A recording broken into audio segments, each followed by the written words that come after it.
Parliament రెండో రోజు సమావేశాలు కూడా హాట్ గా జరిగే అవకాశం ఉంది. మొదటి రోజు లలిత్ మోడీ వ్యవహారం రెండు సభల్ని కుదిపివేసింది. ఈ అంశంపై చర్చకు ప్రతిపక్షాలు పట్టుబట్టగా కేంద్రం సిద్ధమంటూ కౌంటర్ ఇచ్చింది. ఇరుపక్షాల వాదనల మధ్య ఇవాళకి వాయిదా పడిన సభల్లో వాయిదాల పర్వం కొనసాగే అవకాశాలున్నాయి. దీనికి సంబంధించి మరిన్ని అప్డేట్స్ మా ప్రతినిధి ప్రసాద్ అందిస్తారు.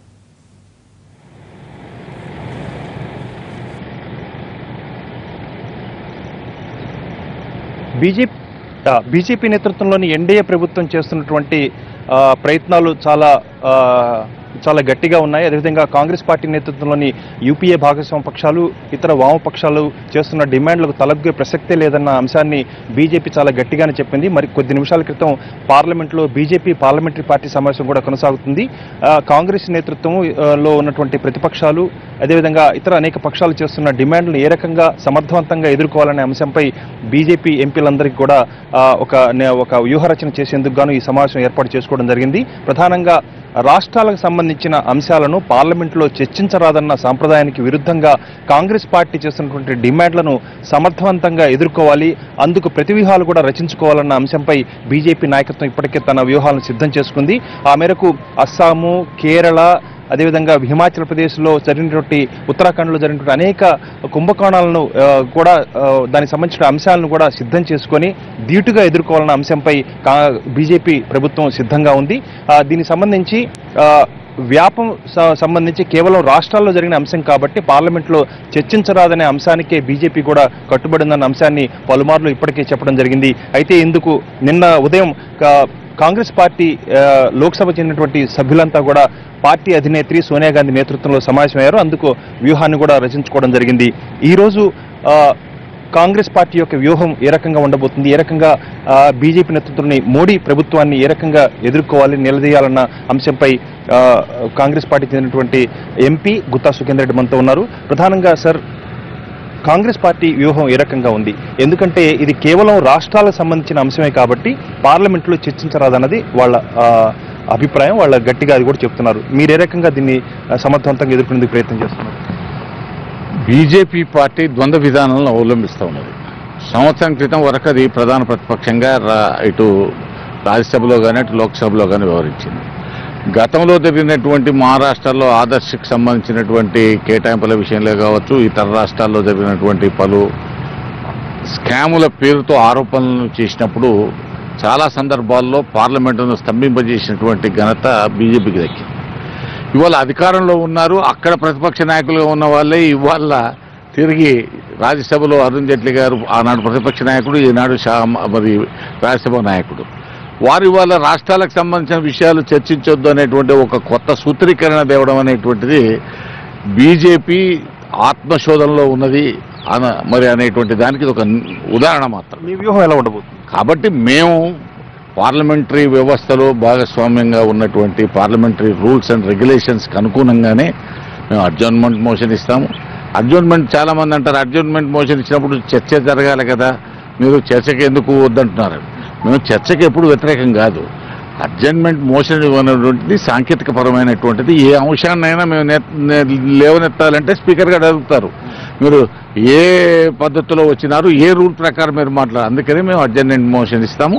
తప్పనిసరిగా దాంట్లో మేము ఇవాళ ప్రధానమైనటువంటి డిమాండ్ మేము చేసేది ఏంటంటే, ఏ ఆరోపణలు ఎదుర్కొంటున్నటువంటి అధికార పార్టీకి సంబంధించిన ముఖ్యమంత్రులు కావచ్చు, మరి విదేశాంగ శాఖ మంత్రి గారు కావచ్చు, ఇవాళ ఒకవైపు విచారణ జరుగుతూ ఉన్నది, చేస్తూ ఉన్నామని చెప్తున్నటువంటిప్పుడు వాళ్ళు నిజమైన నిష్పక్షపాతమైనటువంటి విచారణ జరగాలంటే వాళ్ళు అధికారం నుంచి పక్కకు జరిగి నిష్పక్షపాతంగా విచారణ జరిపించి ఒకవేళ దాంట్లో నిర్దోషులుగా తెస్తే తిరిగి అధికారంలో రావచ్చు. అది మీ చేతిలో ఉన్నటువంటిది. ప్రధానంగా ఆదర్శ కుంభకోణం అయితే మాత్రం డిఫెన్స్ ల్యాండ్ అంటే కేంద్ర రక్షణ శాఖకు చెందినటువంటి భూమి కాబట్టి ఆ భూమిలో ఈ ఆదర్శ కుంభకోణం సంబంధించింది కాబట్టి పార్లమెంటు చర్చకు అనుమతి ఇవ్వాలని చెప్పి గట్టిగా మేము అప్పుడు కోరాము.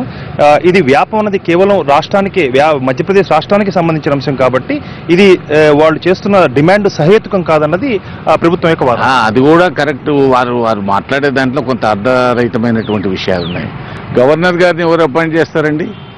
కేంద్ర ప్రభుత్వం హోంశాఖ అపాయింట్ చేస్తుంది on the name of the president of India. మరి గవర్నర్ గారే స్వయంగా దాంట్లో ఇరుక్కొని ఉన్నారు. రాజ్యాంగం మీద ప్రమాణం చేసినటువంటి ముఖ్యమంత్రి గారు ఉన్నారు, దాంట్లో వారికి మంత్రివర్గ మంత్రులు ఉన్నారు. కాబట్టి ఇది ఒక్క రాష్ట్రానికి సంబంధించినటువంటిది కాదు. దీంట్లో ఉద్యోగాల విషయంలో జరిగింది, తర్వాత మెడికల్ సీట్లలో జరిగింది, ఇంజనీరింగ్ సీట్లలో జరిగింది. వాళ్ళంతా దొంగ సర్టిఫికెట్లు పెట్టుకొని డబ్బులు ఇచ్చి మరి వచ్చి దేశాన్ని ఏం చేయబోతున్నారు? ఇది రాష్ట్రంలో జరిగినటువంటి వ్యక్తులదే కాదు, ఇది దేశానికి సంబంధించినటువంటి సమస్య. గవర్నర్ గారి ఇన్వాల్వ్మెంట్ ఉంది, ముఖ్యమంత్రి గారి ఇన్వాల్వ్మెంట్ ఉంది, చాలామంది ఆర్ఎస్ఎస్కి సంబంధించిన నాయకులు ఇన్వాల్వ్మెంట్ ఉంది, ఎంతోమంది అరెస్టులు అయి ఉన్నారు. కాబట్టి ఈ విషయాన్ని లేవనెత్తడంలో ఇది రాష్ట్రాలకు సంబంధించినది అంటే తప్పించుకోవడానికి చేస్తున్నటువంటి ఒక మార్గం తప్ప మరొకటి కాదు. అంటే మీ వ్యూహం ఏంటి? ఇప్పుడు వ్యాపంలో అజెండా మోషన్ వాయిదా తీర్మానం ఇచ్చారు, రేపు లలిత మోడీ విషయంపై మీరేం చేయబోతున్నారు? మేము మోడీ విషయంలో కూడా మోడీ గేట్లో విదేశాంగ మంత్రి గారి మానవతా కోణంలో మేము సంతకం నేను చెప్పాను అనేటువంటి విషయం చెప్తా ఉన్నారు.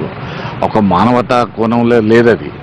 ఎందుకనంటే వారే స్వయంగా ఒప్పుకున్నారు. వారి విదేశాంగ శాఖ మంత్రి గారి కూతురు కానీ వారి భర్త కానీ లలిత్ మోడీ గారికి చాలా రోజుల నుంచి మాకు న్యాయవాదిగా పనిచేస్తున్నారు, మా కేసులన్నీ కూడా వారే చూస్తున్నారు అనేటువంటి విషయం. తర్వాత మరి అలాంటి సంబంధాలు గత 20-30 సంవత్సరాలుగా కుటుంబంతో ఉన్నటువంటి సంబంధాలని ఇవాళ లలిత్ మోడీ గారు ఎందుకు పారిపోయి ఉన్నారు? ఐపీఎల్లో భారీ స్కామ్ చేసినాడు, కుంభకోణాలు చేసినాడు. ఆ కుంభకోణాల నుంచి బయటపడడానికి కదా ఇప్పుడు లండన్లో తలదాచుకున్నటువంటిది. బ్లూ కార్నర్ నోటీస్ ఇచ్చిన ఎందుకు రావట్లేదు? విదేశాంగ శాఖ మంత్రి గారు వారికి పాస్పోర్ట్ ఇప్పించేదానికి తీరింది కానీ వారిని దేశానికి పిలిపించేదానికి ఎందుకు తీరలేదు? అదేవిధంగా బీజేపీ మరి రాజస్థాన్ ముఖ్యమంత్రి గారు ఏ విధంగా వారికి చాలా సాయం చేశారు, అఫిడవిట్ మీద సంతకాలు పెట్టినారు. ఏ విధంగా లలిత్ మోడీ గారు ఐపీఎల్ కుంభకోణంలో డబ్బులు దోచుకొని పారిపోతే వారి నుంచి పెట్టుబడులు వారి సొంత కుటుంబ కంపెనీలలో ఆనంద్ హెరిటేజ్లో పెట్టుకున్నారు. ఇవన్నీ కూడా ఒకదానికి ఒకటి లింక్ అయి ఉంటాయి. ఇది లలిత్ మోడీ గారు దేశాన్ని నుంచి పారిపోయినారు. దాదాపు 1700 కోట్లు 1800 కోట్లు ఇవాళ భారీ స్కామ్ జరిగింది. ఐపీఎల్లో ఎంతోమంది క్రికెటర్లు ఇరుక్కున్నారు, ఎంతోమంది అమాయకులైనటువంటి బలైపోతున్నారు. కాబట్టి ఇలాంటి పన్నులు ఎగవేసి బ్లాక్ మనీ సమకూర్చుకొని పెద్ద కుంభకోణాలు చేసినటువంటి వాళ్ళను రక్షించేటువంటి పద్ధతుల్లో నేను తీరనియమను అన్నటువంటి మరి మోడీ గారు నోరు తెరవడం లేదు. కాబట్టి మా యొక్క పోరాటం ద్వారా కనీసం మోడీ గారి నోరైనా పార్లమెంట్లో తెరిపిద్దాం. అయ్యా నువ్వు చెప్పింది ఏంది, వాళ్ళు జరుగుతున్నది ఏంది, ఏడాది కాలంలోనే మరి ఇన్ని స్కామ్లు మీ పార్టీ వాళ్ళు వివిధ రాష్ట్రాల్లో చేస్తున్నారు, కేంద్రంలో జరుగుతున్నటువంటి దాని మీద నిలదీయడం, దానికి ఏ విధమైనటువంటి పద్ధతులు అవలంబించాలో ఆ పద్ధతులు అవలంబిస్తారు. మీ పార్టీ చేస్తున్న డిమాండ్కు మద్దతుగా ఏ పార్టీలు కలిసి వస్తాయని మీరు అనుకుంటున్నారు? ఎందుకంటే వాళ్ళు కూడా చర్చ జరగాలని అంటున్నారు. యూపీఏ భాగస్వామ్య పక్షాలు కావచ్చు, లేకపోతే లెఫ్ట్ పార్టీస్ కావచ్చు, వాళ్ళు కూడా ఏం చెప్తున్నారు, ఆర్జేడీ కావచ్చు, ములాయం సింగ్ యాదవ్ గారి సమాజ్వాదీ పార్టీ కావచ్చు, వీళ్ళందరూ కూడా ఏం చెప్తున్నారు, చర్చ జరగాల, చర్చ కన్నా ముందు వాళ్ళు రాజీనామాలు చేయాలా, చేస్తే అప్పుడు నిష్పక్షపాతమైనటువంటి విచారణ జరుగుతుంది, చర్చకు అర్థవంతమైనటువంటి చర్చ జరుగుతుంది. దీని ద్వారా ప్రజలకు సరైనటువంటి మెసేజ్ ఇవ్వగలుగుతాము. ఇక్కడ ఎవరు తప్పు చేసినా ప్రజల ముందు శిక్షించబడతారనే దానికి ఇవన్నీ చేసేటువంటి కార్యక్రమాలు తప్ప దీంట్లో వ్యక్తిగత కక్షలు కాదు. మీరు సర్దుబాటు అయ్యే అవకాశం లేదు, మీరు మెత్తబడే అవకాశం లేదు. తప్పనిసరిగా మేము మెత్తబడాల్సినటువంటి అవసరం లేదు. ప్రజల పక్షాన్ని నిలబడి ఒక ప్రధాన ప్రతిపక్షంగా కాంగ్రెస్ పార్టీ దాని పాత్ర నిర్వహిస్తాం. ధన్యవాదాలు.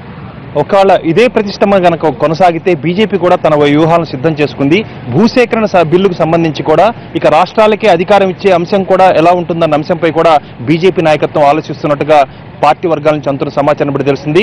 రాజ్యసభలో అంతగా బలం లేదు కాబట్టి కాంగ్రెస్ పార్టీని ఇతర ప్రతిపక్షాలు చేస్తున్న డిమాండ్లను ఎదుర్కొనేందుకు అదొక్కటే పరిష్కార మార్గం అనే అంశంపై కూడా బీజేపీ నాయకత్వం, ప్రధానమంత్రి నేతృత్వంలో కొంతమంది వ్యూహరచనకర్తలు కూడా ఆ మేరకు ఆలోచిస్తున్నట్టుగా ప్రభుత్వ వర్గాల నుంచి కూడా అంతున్న సమాచారం బట్టి తెలుస్తుంది. కాబట్టి ఇక పార్లమెంటు సమావేశాలపై కాంగ్రెస్ పార్టీ నేతృత్వంలోని యూపీఏ భాగస్వామ్య పక్షాలు, అదేవిధంగా చిన్న చిన్న ఇతర వామపక్షాలతో సహా ఇతర పార్టీలతో సహా వాళ్ళు చేసే డిమాండ్లకు బీజేపీ నేతృత్వంలోని ఎన్డీఏ ప్రభుత్వం ఏ రకంగా ధీటుగా ఎదుర్కొంటుంది అన్న అంశంపై ఇంకా వేచి చూడాల్సి ఉంది. ప్రసాద్, ఎన్టీవీ, న్యూఢిల్లీ.